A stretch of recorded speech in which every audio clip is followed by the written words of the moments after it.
ఇందిరమ్మ గృహ ప్రవేశాలకు వేలాయే అనే వార్త వస్తున్నాం మనం. నేటి నుంచి కొత్త ఇళ్లలోకి లబ్ధిదారులు 3 నెలల్లో 1,00,000 మందికి చేరేలా ఆ 3 నెలలు 1,00,000 మంది చేరేలా ఏర్పాట్లు. సో మొత్తానికైతే దాదాపు ఒక 3 నెలలు 1,00,000 మంది గృహ ప్రవేశాలు కావాలని చెప్పేసి టార్గెట్ పెట్టుకున్నారు. వాస్తవానికి 1,00,000 పైనే స్లాబ్ల లెవెల్కి వచ్చేసిన ఇండ్లు, ఇంకొక 1,00,000 వైపు గృహప్రవేశాలకు సిద్ధంగా ఉన్నాయి. ఇంకొక 50,000, 60,000, 70,000, 1,00,000 దాకా ఆల్మోస్ట్ గోడలు అయిపోయి స్లాబ్లు పడ్డటువంటి పొజిషన్కి వెళ్ళిపోయినాయి. ఇందిరమ్మ ఇండ్ల కాన్సెప్ట్ సూపర్ సక్సెస్ఫుల్ గా నడుస్తుంది.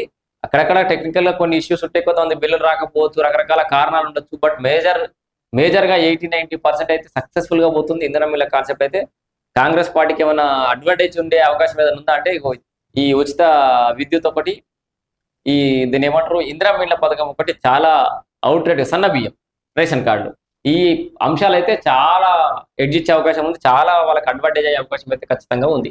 దీంట్లో మహిళా సాధికారతే ప్రభుత్వ లక్ష్యం, ఉచిత ప్రయాణం, వడ్డీ లేని రుణాలతో ముందుకు పోతున్నామని బట్టి అంటుండే. ఇక 10వ పేజీలో దీనికి సంబంధించిన అంశం ఉంది, ఒక్కసారి చూద్దాం.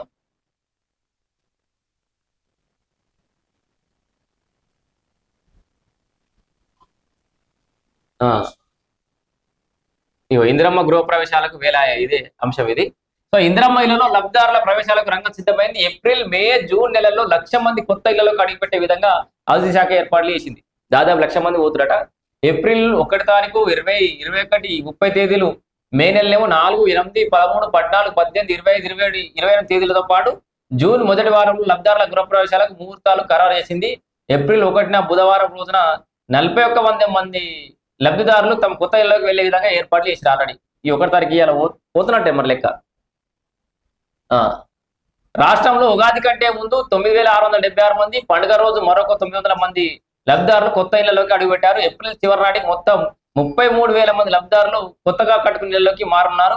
గృహ ప్రవేశాలు చేసే లబ్ధిదారుల సంఖ్య మే నెల చివరి నాటికి 60,000 వరకు చేర్పులు ఏర్పాటు చేస్తున్నారు.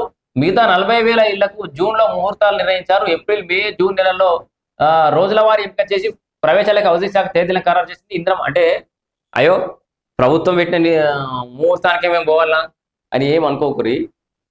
మీరు అంటే మీ నమ్మకాలను బట్టి, మీ ముహూర్తాలను బట్టి ఒక్కొక్క మతం వాళ్ళు ఉంటారు, ఒక్కొక్క కుల వాళ్ళు ఉంటారు, ఒక్కో ఆచారాల వ్యవహారాలు ఉంటే ఎవరు నచ్చినట్టు వాళ్ళు పోవచ్చు. మీ పూజలు ఏమైనా ఉంటే చేసుకోవాలి. అధికారికంగా ప్రభుత్వం తరఫున చేసే కార్యక్రమం అది ఉంటుంది. ఏదో ఇద్దరు రిబ్బన్ కట్ చేసి, ఇప్పుడు ఏదో ఒక ఊరికి వస్తారు, 100 ఇళ్ళు ఉంటే ఒక లిట్ కట్ట రిబ్బన్ కట్ చేసి 2 ఇళ్ళు తిరుగుతారు, పోతారు. దానికి ఏం మీరు వరి కావాల్సిన అవసరం లేదు.